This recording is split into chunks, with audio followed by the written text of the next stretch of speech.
You know, for my first video, I wanted to prove to everyone how good I am at timing and profiting off hype. So I thought, what better to talk about than the Has Been Hotel soundtrack? Surely I'm the first person to do this since it just released, so this start to the channel will absolutely set a great example of what to expect in the future. But because it's a tier list, a quick disclaimer. It's objective judgment, not subjective at all. You all know the obligatory jokes here. But what's also obligatory is to tell everyone not to be a contrarian asshole in the comments the moment you say your opinion. Luckily, I don't have that problem, because I don't get comments. Yay, totally not cringy opening jokes aside, what I want to rate here is, how well do the songs fit the characters? Does it match the appropriate energy? So yes, context is very important to me, it's a soundtrack after all, but I will also consider if it's worth listening to the tracks on their own. And lastly, is there anything noteworthy or interesting that sets them apart? Of course, this is my opinion, but my goal here isn't to just say, I like the genre of the song, so it's S tier. Happy Day in Hell. Happy Day in Hell is a good introduction into the universe. It gives us an insight into the characters' personalities very early on. Charlie's an optimistic, somewhat delusional dreamer who sounds very hopeful and encouraging. Ironically, Veggie is the so-called straight man to act as her foil, but she does her best to help Charlie achieve her goals. And she's a pirate. Angel is a muse while not really giving a shit, etc. It establishes the universe and sets up Charlie's struggles to fulfill her dreams within it. After all, she's a Disney princess within a splatter movie. It goes further in its world building by showing the V's early on, without actually talking about them. And not only existing when it's needed for the plot, makes them feel much more organic in the universe. Hell does however feel a little bit surface level. Side characters are purely the visualization of jokes. They say about one line and then disappear. On the one hand, this means that a cannibal joke will always make me smile, but on the other hand, it's very easy for a joke not to land because of it. And if they don't, they stick out like a sore thumb and take you out of the song completely. It does have good structure, with interesting parts, which work very well together, and are connected by fluent transitions. The instruments they chose for this piece are honestly somewhat surprising. They're a really good fit for Charlie's positive and theatrical nature, and feel just as opposed to what you'd expect Hell to sound like as Charlie herself does. What I really like is that it's not only an introduction, but progresses the story. At the start, she gets the meeting and ends with her arriving there, using her journey through Hell as our first look at it. That's really cool. Everything we did felt like it had a point to it. However, I can't really say the same about anyone besides Charlie. For example, Vaggie's first line. It sounds terrible and randomly thrown into the song. She and Charlie look at each other from miles away, not seeing one another, and not even knowing where they really are, so Charlie just looks at the hotel, which kinda works I guess, but Vaggie just stares at somewhere in the city, or at where the meeting will take place, but hasn't yet, and Charlie is not there. Them singing their opposing views on sinners is interesting on paper, yes, but it ends up being a weird and somewhat unnatural info dump. Also, I'm confused every time I listen to the song, because I'm pretty sure that these two random demons are voiced by the same VAs as Angel Dust and Husk, and every single time I listen to it without seeing the video, I need a second to remember that, no, those are two completely unrelated characters. Talking about the video, what is going on with the camera? It is so swooshy to a point that it's genuinely distracting and sometimes even a little rough to watch. In the first 10 seconds of the song, the camera moves, I believe, 8 separate times, most of them being absolutely pointless zooms, and this fucking jump cut. Why? Why does it exist? It is so weird to watch that it looks like an animation error or the video didn't load correctly. But where the fuck is Vaggie? Oh, there she is. Okay. I genuinely dislike every single character in this song besides Charlie. She does of course make up 90% of it. Therefore it still absolutely deserves an A tier as being a great introduction, being very fun to listen to, and having its own very surprising yet absolutely welcome sound.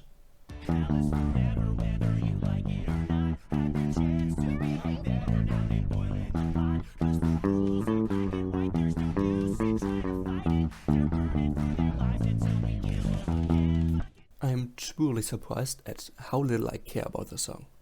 I'm part of a punk rock and a metal band, Yet this track, the only rock one in the entire soundtrack, just kinda exists in my eyes. Don't get me wrong, there's a lot to like about the song, but not that much to love. Even before it starts, Charlie's scuffed version of Happy Day in Hell is a good setup, which makes Adam's song more impactful. But the back and forth between the two gets worse from here. When it's just Charlie's appropriately scatterbrained pitch changing to Hell is Forever, it's great, but it devolves into her just interrupting the song over and over and over again. While this shows the contrast between them well, it gets seriously annoying. Imagine listening to a favorite song, but every few seconds the neighbor's kid just starts screaming. And yes, the point of this is to portray how Charlie gets overrun and ignored, but we can see later on, and you didn't know, that she's absolutely willing and capable to fight for her ideals when pushed. So I would have been happier if she got more presence than the equivalent of a thoughts bubble saying gasp for 2 minutes straight. I know I'm somewhat fixating on a single issue here, but if there's one thing the whole soundtrack is incredible at, it's matching the character's energy, especially during a rivalry. We can see it in this very song, through Charlie's opening being sped up to make it feel hectic, or the instrumental stopping when she's restructuring her thoughts. It does, however, also have the annoying habit of distracting the listener while we're losing the entire energy it built up because somebody's interrupting. Charlie getting a second part in the song in which he miserably fails to win over Adam would use this strength, be much more fun to listen to, and still achieve the exact same goal, with the upside of making Adam come across as even less caring and more of an asshole. So, on Charlie, she's appropriately scatterbrained, interruptions are organic but annoying, Loot is there, I guess? She needs to be there, but it seems like there weren't any ideas for her, which is a shame since she's an important character, and if there's one thing she wouldn't do, it's to hold back and be silent. There's a second voice to make Adam sound bigger as well as a choir. Why not just use her to show their dynamic as a supporting duo? And yes, I'm aware that this is Adam's song and he's the one person I haven't really talked about, but the reason for that is simple. Alex Brightman just fucking slaps. He's funny, he sounds like an elitist, casual, sexist asshole with an incredibly condescending arrogance, or in other words, he's perfect for the role. Which means 2 times in a row, out of 2 songs, I like the main character, but dislike everyone else. I'm really glad that in future songs we have a real back and forth. Not one character monologuing over another person complaining. This got old super quickly and wasn't very fun to begin with. I can't come up with a segue to my last point. Adam's sung guitar solo is very funny, but he has a guitar literally less than half a minute later. Why? That's like a vegan taking a long amount of time to season their tofu just perfectly to have a great meal, and then eating a steak for dessert.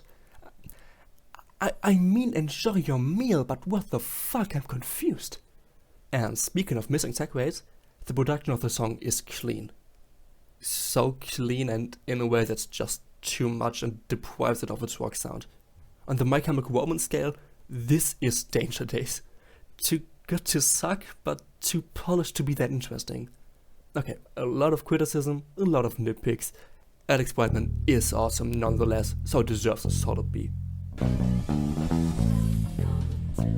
Top of the hour, and we're discussing a certain has-been who has been spotted cavorting around town after a 7-year absence. Did anybody miss him? Did anybody notice? More on tonight's program. While I hyped up Alex Brightman since he's my second favorite Broadway actor, Vox is voiced by Christian Bale, my favorite Broadway actor. I haven't found a single person who doesn't like the song. And that's so deserved. I fucking love this one. The imbalance of Vox's petty hatred and Alistair's laid-back sense of superiority is really fun to witness. The whole song has a refined melodic sensibility that really makes it a cut above the rest.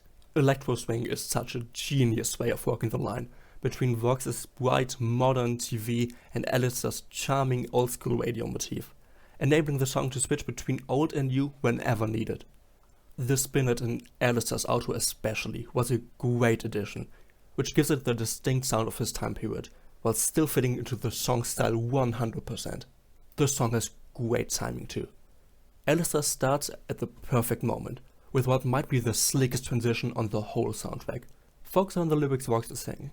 Now his medium is getting bloody rare, putting emphasis on the last word since it's used for a visual joke I'll come back to later. He then continues completely normal, setting up and making a rhyme. At this point we're switching to Alistair. He's using the where of Vox's one-liner as the setup for the rhyme in his first line. Salutations, good to be back on the air.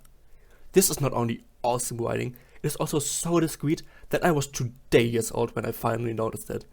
But you don't need to notice it to feel how well it flows because of it. And like I said, this transition is timed perfectly. Vox's personality is established without feeling dragged out for a single second. And you don't need me to tell you how well they play off of each other.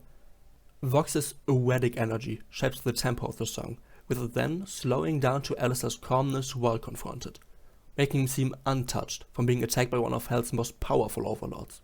This makes him look eerie, without giving us any information about him which could dampen the mystique. Not giving the audience information can be a great way of storytelling if done right, making us want to fill in the gaps ourselves, thinking about what could have happened, and getting us invested into the lore. All we know is that Alistair declined to join the V's, and that he won a fight against Vox. But why did they fight? Why did Alistair decline? Why does he hate TV so much? These are all questions we can find additional information to, if we search for them. And maybe that's just the Gravity Falls fanboy inside me talking, but at least for me, thinking and searching for answers is exactly what this song wanted to make me do. All of this is turned up to 11 by the end. It is creepy, it is mysterious, and most of all, it's exciting. As we all know, the song doesn't start out as a fast-paced electro swing duo, but with a slow, intimidating melody showing only Vox before he starts his broadcast. During the intro, he really is someone we think we need to be scared of and respect. He seems mighty and like he's angry, sure, but ultimately in full control of the situation. Once the broadcast begins, we see rather quickly that Vox's calmness is purely a facade to hide behind. He is pissed and overwhelmed. Alistair, on the other hand, is calmness incarnate. He is the one in control. He is the one we should be scared of and respect. So why am I talking about this after mentioning the intro? Because he not only takes what Vox was trying to be, but also his melody, during which he sold us on his facade, using his own lyrics. I'm gonna make you wish that I stayed gone, adding his spinnet over it. It is as clear as day. He is the one we should be afraid of. And wouldn't that be a good line to end on? But this song doesn't stop here. It also fixes another problem I mentioned with the tracks before it. Every single joke is a real part of the song. It's humorous without taking away any attention or energy, instead incorporating them so well that they add to it. For this, they not only use the lyrics, but visual gags too. Some are alluded to in the lyrics, like his medium is getting bloody rare, with Vox taking bloody rare meat out of an oven being part of a cooking segment using Vox's TV theme. Others, however, are hidden, like his glitches showing the bi pride flag or turning the test image into the rainbow flag. And if you want to complain that this song is quote-unquote try-hardy, anyway, obvious S tier. It starts with sorry. It starts with sorry. Fuck it, that's as good as it's gonna get. This is such a cotton candy song. I respect how much they embrace it, yet even 1 minute 30 is so long. I used to completely dislike it, but once I gave it a real chance and I listened to it a few times, it somewhat grew on me. Now that I listen to it a lot, I do skip it if my hands are free and I can reach my phone easily, but don't bother to if I'm holding anything. I would give it a high C because of how well it commits to its feeling and nifty ending it in a funny way. That is literally all I have to say about this one. It's well done, but ultimately also very uninteresting and very flat concept. I was not planning on ending the video on such an empty tier list, but I myself am surprised at how much I have to say. That's why I'm going to make one video per 2 episodes of the show. This way I can also get more of that sweet ad revenue once I got my first viewer. Any minute now. So do the algorithm dance with me to get a notification once I re-upload this video after a copyright strike.